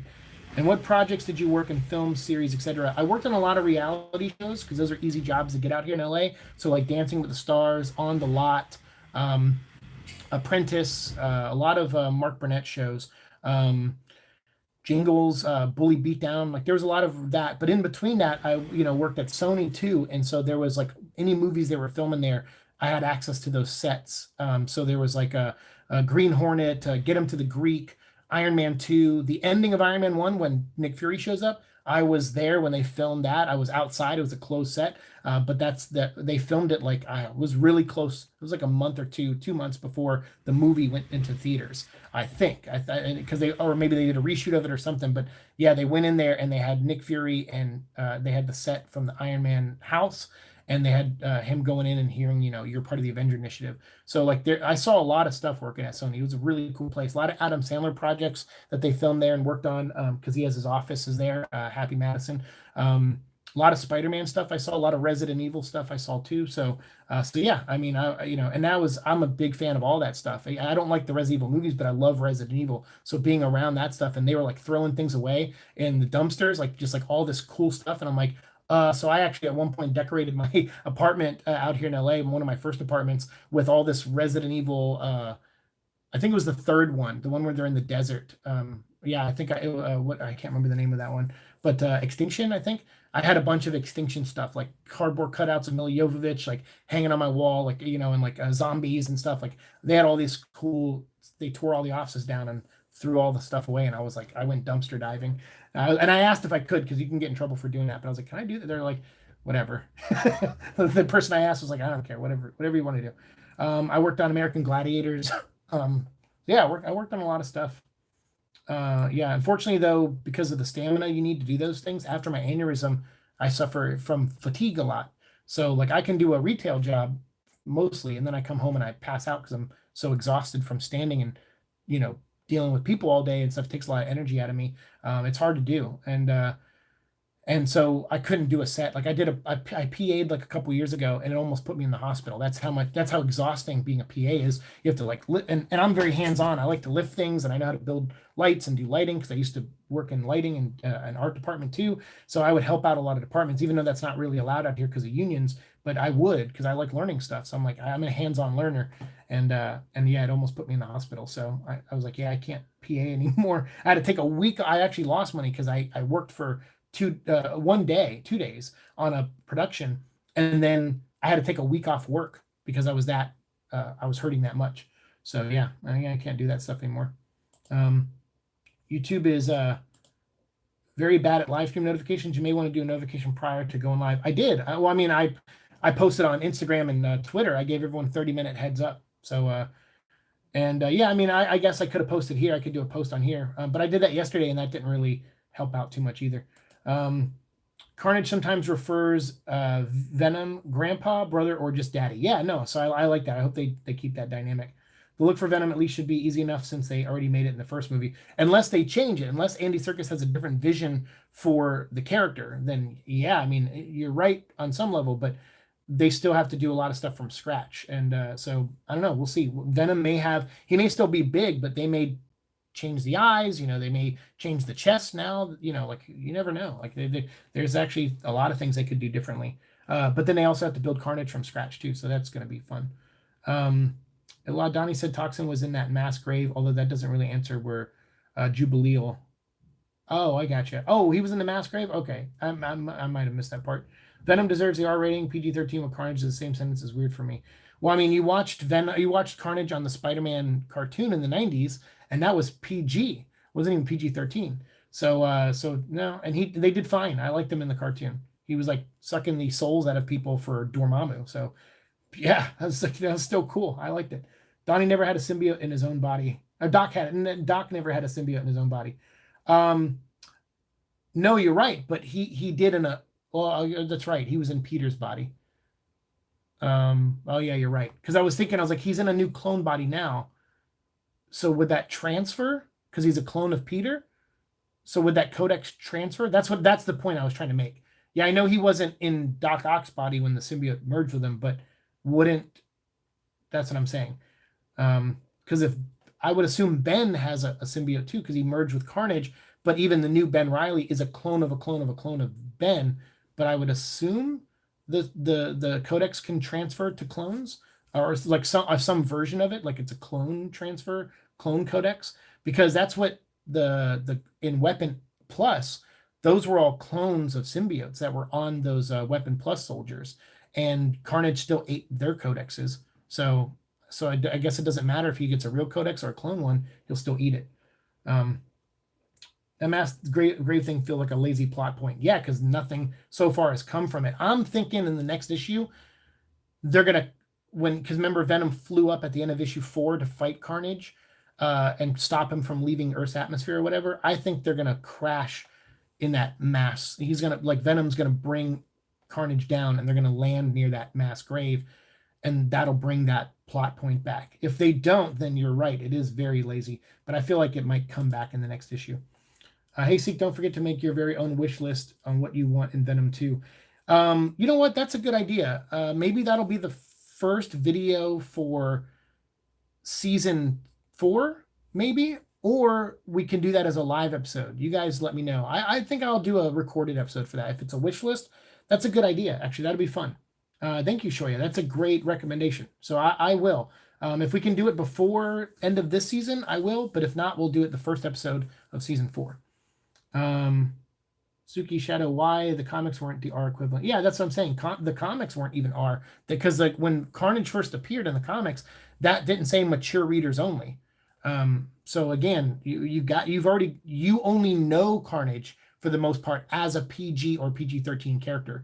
So that's why it's so funny to me when people go, he has to be R. That's the only way to do him faithfully. It's like, but he's never been done R before. Except for like 2 one-shots, like Mind Bomb and one of the other ones, where those were mature rated. But that was because of like nudity and some other things and some of the themes in it. They were like sexual themes in it. But those are only 2 times. And it's like, yeah, 2% out of 100% of the character's existence doesn't equal him to be rated R for me. My Instagram is at Venom Vlog, and my Twitter is too at Venom Vlog. A lot. That clone body is dead as of Superior 12. See, so I didn't know that. So I haven't been reading Superior. So okay, so that makes sense to me. So he's dead. All right, fair enough. It still doesn't explain the Ben Reilly thing, but yeah, okay, that's fine with that. Heck, Ben's soul somehow transferred to the new bodies, and the codex is somewhat supernatural. That's what I'm saying. He must have a really unique codex if he still has one. I'm not saying Ben does have one. I'm just saying I wish in Absolute Carnage they at least address that. There was an oversight like that for Blackest Night, because I know I praised Blackest Night for being a really good crossover, but there was an oversight in Blackest Night. 2 people that were reanimated, because there was everyone that got reanimated was someone who either was currently dead or had died at one point, like Superman, and came back. But there was 2 characters that have died and come back that weren't in Blackest Night, and that was Jason Todd and Ra's al Ghul, because they both had flatlined at one point and then been put in the Lazarus Pit and brought back. I know mostly Ra's al Ghul just heals from the Lazarus Pit, but there was a time he died and then was put in the Lazarus Pit. And same with Jason Todd. He full on died from the Joker and was put in the Lazarus Pit and brought back. So some fan noticed that and said, hey, Jason Todd and Ra's al Ghul weren't in Blackest Night. They weren't zombies. Why is that? And Jeff even said, wow, you're very astute. That was an oversight. But we'll touch on that in Brightest Day. And I don't know if he ever fully did, but apparently something with the Lazarus Pit, they explained later that the Lazarus Pit does something to your body that separated your spirit from Necron, like from him able to get to your spirit or something like that. So they kind of try to explain it that way. So it was an oversight. So I'm wondering if the Ben Reilly thing is just an oversight, and maybe they'll explain that in a future issue at some point. They really didn't do anything with necromancy thing either in the comics so far. Yeah, not really. Ben Reilly should definitely be there. When I talked to Stegman, he told me Donnie isn't a fan of Kane and the clone stuff. Yeah, I mean, that's the other thing too, is like Donnie will sit there and retcon all the stuff, and he'll say, oh, I'm not retconning it because it was bad. I'm trying to tell my story. But it's clear he doesn't like things in comics.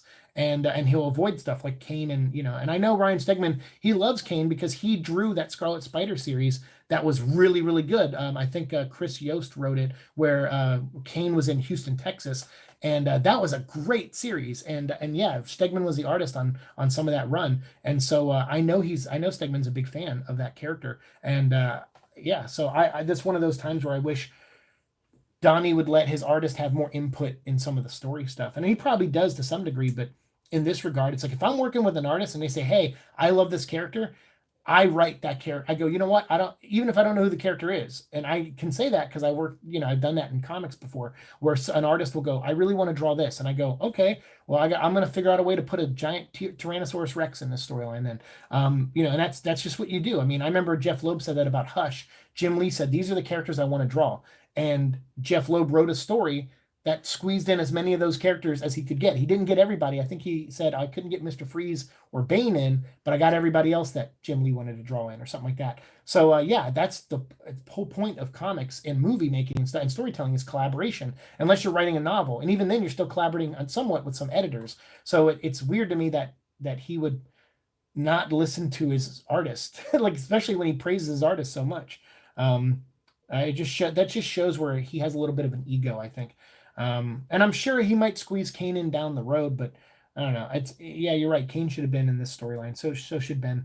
Why are comic movies always unfaithful adaptations? I mean, in normal book adaptations, they at least keep the plot and lore as a guideline, because they're 2 different mediums. Like both follow different rules. And I know that's weird to say, because I know a lot of you younger guys who have only been reading comics since like the mid 2000s, like 5 era and onward.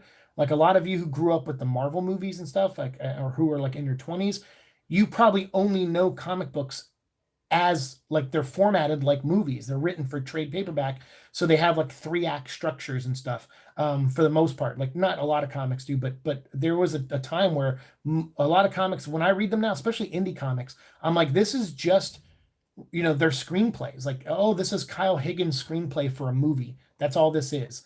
And this is so-and-so's screenplay for a movie. That's all this is.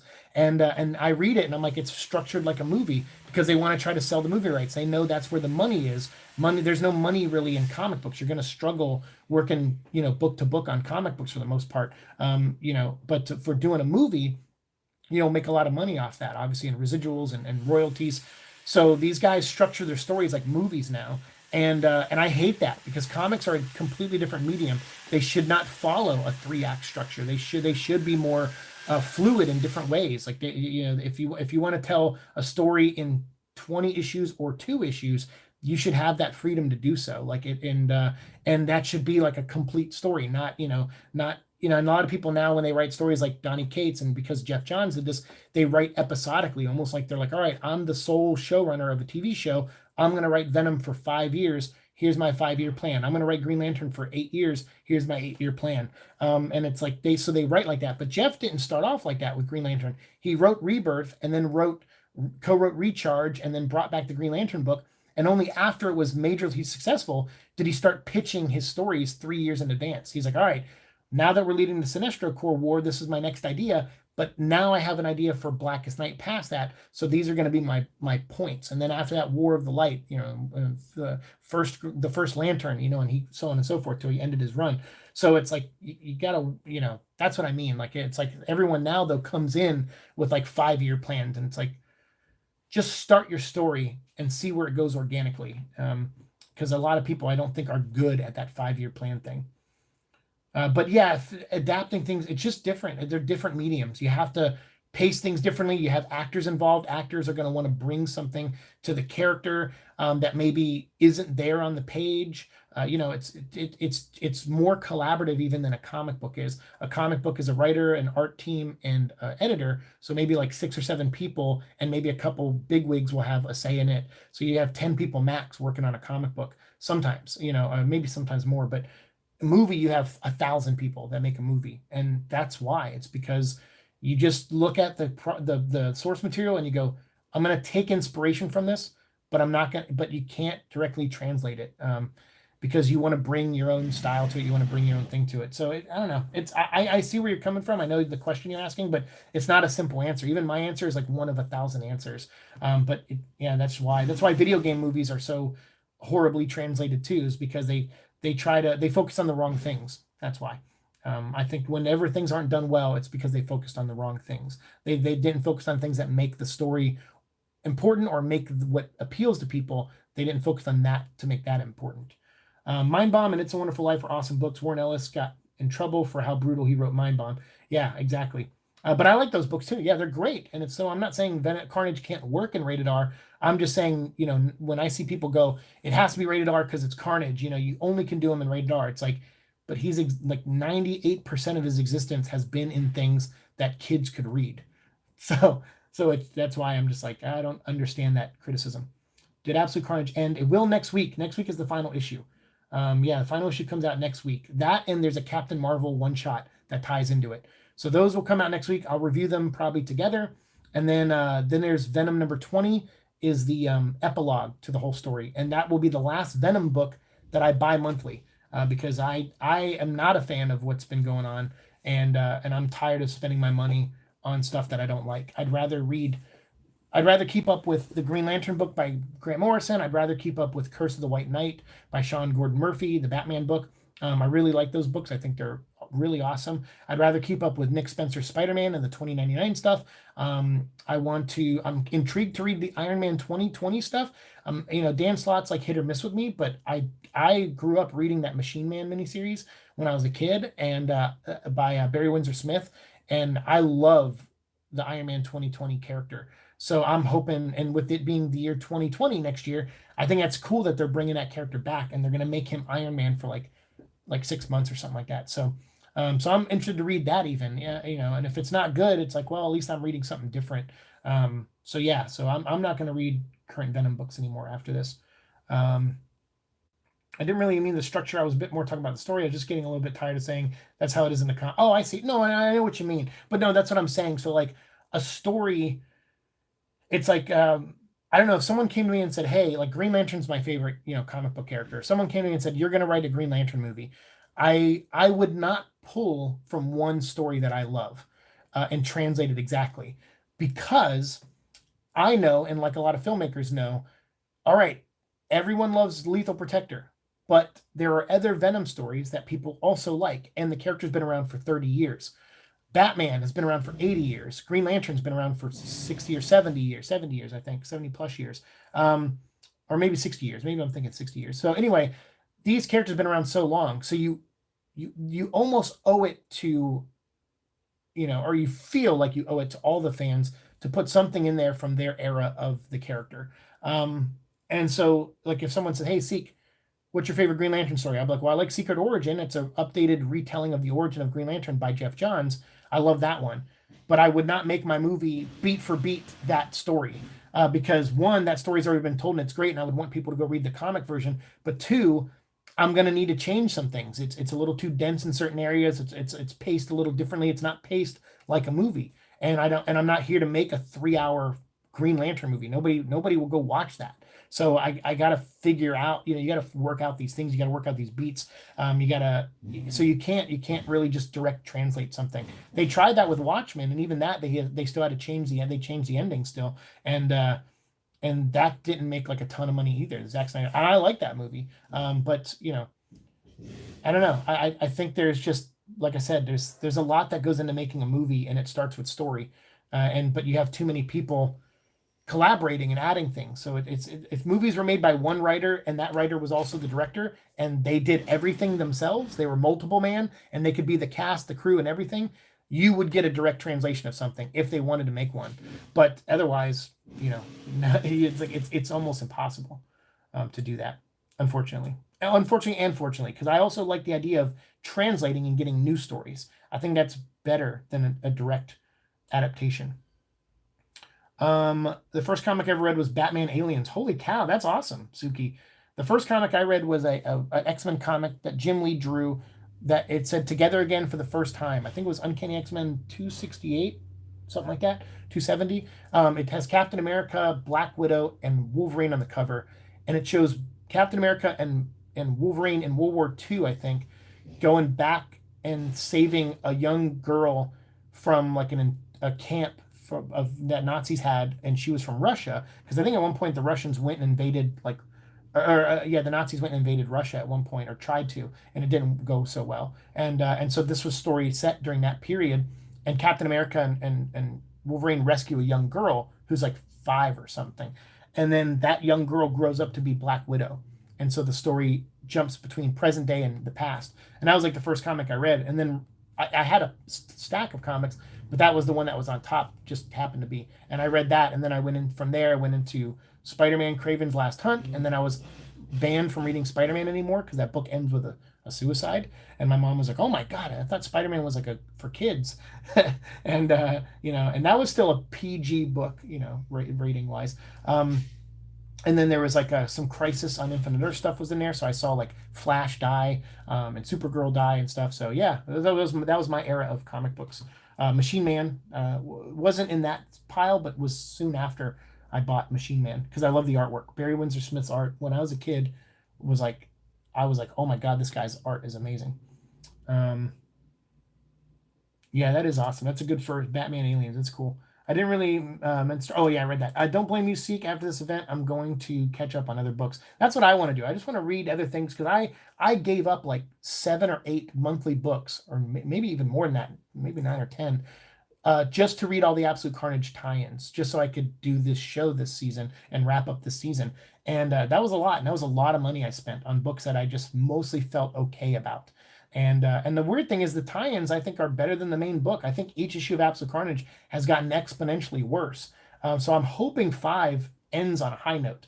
I don't think 5 could be worse than 4, but so I hope 5 is good. But even if it's amazing, I'm not going to keep reading the book. I'm done with this up and down with Donny Cates. I can't do it anymore. When it comes out in trade, I'll buy it digitally when it goes on sale, and we'll do discussion videos, because that's what I want to do. I don't want to review stuff anymore. I just want to talk. I want to talk about the characters and the decisions writers and artists make, and that'll be better to do when it's in trade, because by that point everyone has read the single issues, and I'm not spoiling much for anybody. How will we read Scream Run after? So Scream, I'm not going to buy Scream. I'm not going to buy the Ravencroft one-shots or miniseries. I'm not going to buy any of them. When they come out in trade, I'll read them in trade, and I'll only when they go on sale.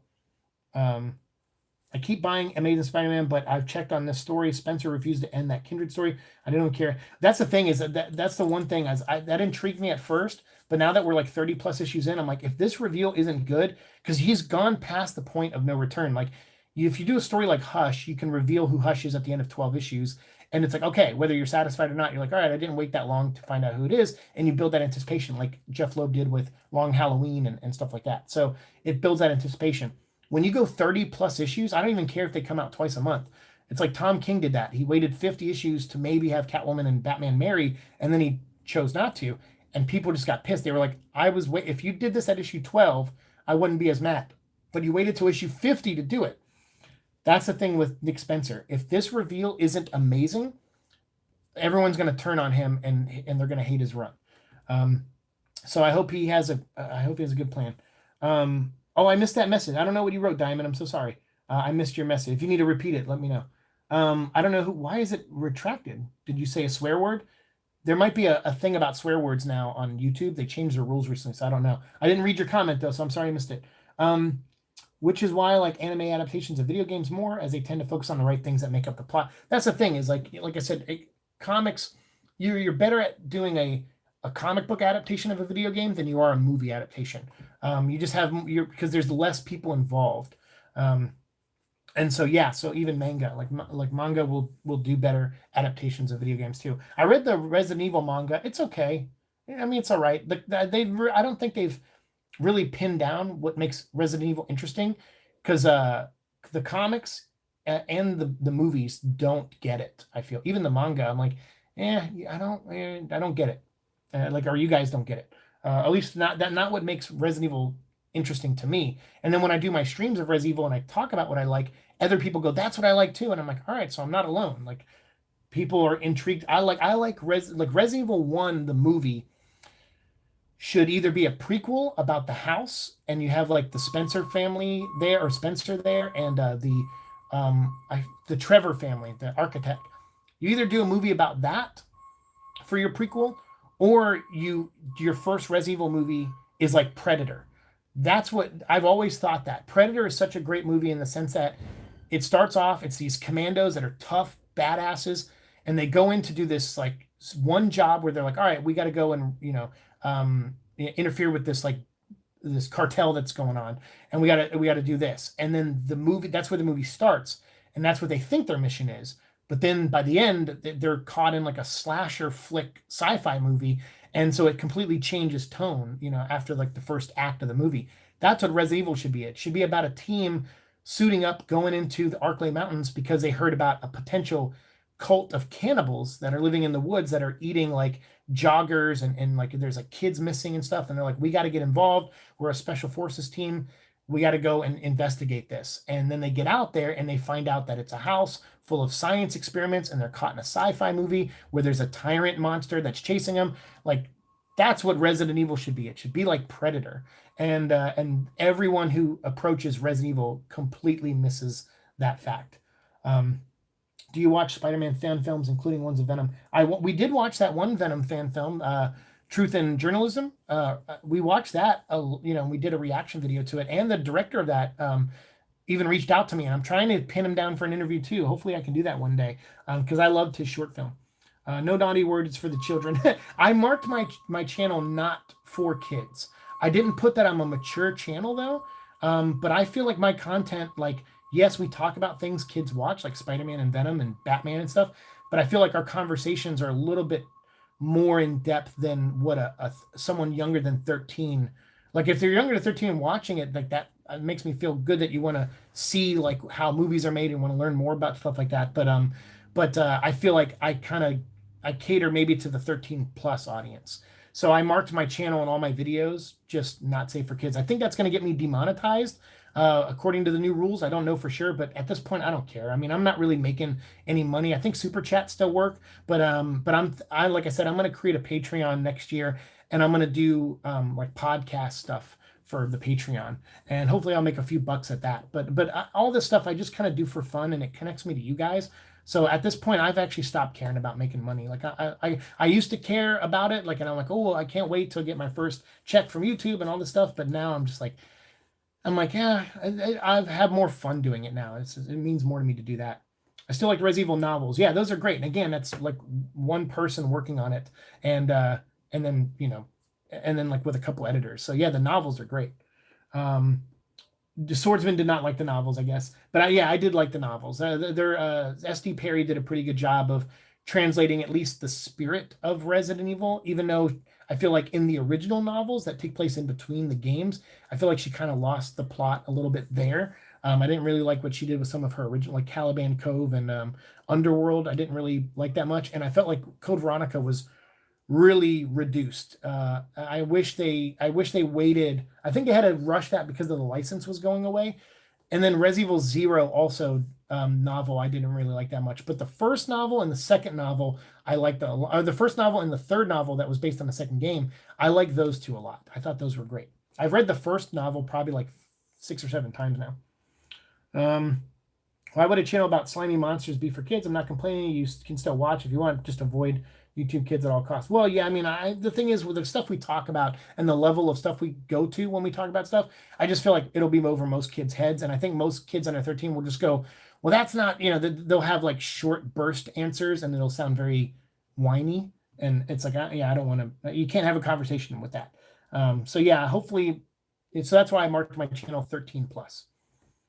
Venom loves kids. They're innocent. Well, that's the other thing too, is a lot of kids, like, they react to Venom. Like, there are 5 and 6 year olds that I see go to comic stores and go to toy, like at Lego, and they react to Venom. They like him. They think he's cool looking. So yeah. So he does appeal to he's a household name now. I mean, if he makes $850 million on his first movie, he's a household name. Like, he made more money than the Spider-Man 3 movie did. So yeah. Resident Evil is one of those franchises I need to get into. Hey, what's up, Comic Boys? I keep putting it off because I know once I get started, I'll dive into it. I love the Resident Evil universe. I did a couple videos on this channel, and maybe I'll do more again this year. Like, maybe we'll do 3 more this year in the springtime, where I did the history of Resident Evil, and I'm going like chronologically through like the 50s and 60s and stuff, and they're fun. And those are fun videos to make. So you can always want to learn more about it. You can learn about that. I feel like those videos, like whoever is writing the next movie, I think it's Russo. I think it's the guy who's writing Mortal Kombat right now. I think he also wrote a script for Resident Evil. I hope he goes back and watches my videos and updates his script. But I don't know what his script is. For all I know, his script is great. So, we'll see. BioShock fan? I am, big time. For the streams, you might want to check out Streamlabs. I meant I didn't like Truth and Journalism. Oh, Truth. Oh, okay. You didn't. Okay, gotcha. Truth and Journalism. Oh, you didn't like that one? I kind of liked it. But I'm like, unlike you. I mean, well, I'm not, you are open to different interpretations of Eddie Brock. I know that for sure from talking with you. But I know you have a very specific type of Eddie you like. And in that one, it's definitely a different take on Eddie. But I also like that actor. So he did like a horror movie about dolls and like a creepy old lady that I really liked. So yeah, so I don't know. I liked it for what it was. Again, I don't mind Eddie with a dark edge. I actually prefer that because I think it makes him more of an interesting character. In that one, though, I will admit he's more of just a straight villain. So I get where you come from. But anyway, so this live stream has been a lot longer than I intended. We're like 30 minutes, 20 minutes past what I wanted to go. So we're going to end this one. So we talked about the stages of production. We went through the 9 stages of pre-production earlier in the video. We talked about Sheena Dougal receiving the VES award, the Visual Effects Society award, and how she's coming back. She worked on the first Venom. She's coming back for the second Venom. So that was earlier in the video if you want to go back and watch if you missed it. We also talked about the War Paint 513 artwork that Joey made that is on Tom Hardy's Instagram, where it's like the Crow image with Carnage and Venom, and then he also did the one with the Mardi Gras masks. So it looks like this guy's doing some fun stuff for Tom regarding the movie. And then also we talked about Tom's posts with the dog Blue and his Fillmore badge from the Warner Brother lot. So we talked about all that and the picture he posted with his makeup artist, who I think she also worked in the first movie with him, and she was in the background, and so it shows him starting production today on Venom 2, the movie. So I'm very, very excited about that. So yes, I think it's time to leave now. Yeah, I got to go too. Thank you all. I got to get to work soon. So, and I got to eat lunch before I go to work. So I'm going to go do that. So I appreciate you guys being here. I also have a video I'm going to upload right when this is done. Give it about 30 minutes or 40 minutes. It should upload. It's a 20-minute video where I review and discuss Venom Double Trouble #1 and Venom Marvel Action Spider-Man #11. I did a double review on that one. So that one I'm going to post after we end this live stream. And then I have a second Venomverse episode that'll go up tomorrow where I review the new Spider-Verse #1 and the new Morbius #1 back to back. So that video will go up tomorrow. And then I also have a Ghost Rider video where I review issue #2, and I'll try to post that tomorrow or Sunday at the latest. So thank you guys so much. I appreciate you guys being here. Thanks for the 18 likes. We got more likes than we did on the first video, so I appreciate that. And thanks for everyone coming in who came in and had to go and everything and joined the conversation. It really means a lot to me. And we'll do more of these. I'll probably not do another live one until we get our next big piece of movie news.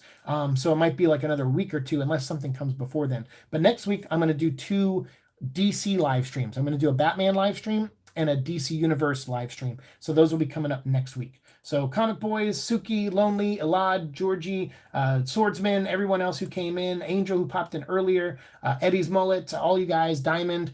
Thank you guys so very much for being here and talking with me. Even if we don't agree, it's nice to hear your points of view on stuff. And I hope you guys don't take anything I say personally. Like if I say like I'm not a fan of your interpretation of something, it's not an insult to you at all. It's not meant that way. It's just, I look at things through the lens of my eyes, and you look through the lens of your eyes, and of course we're never going to line up, or not always going to line up, but we might sometimes. So hopefully we will on other things. So thank you guys. See you in the future. Peace.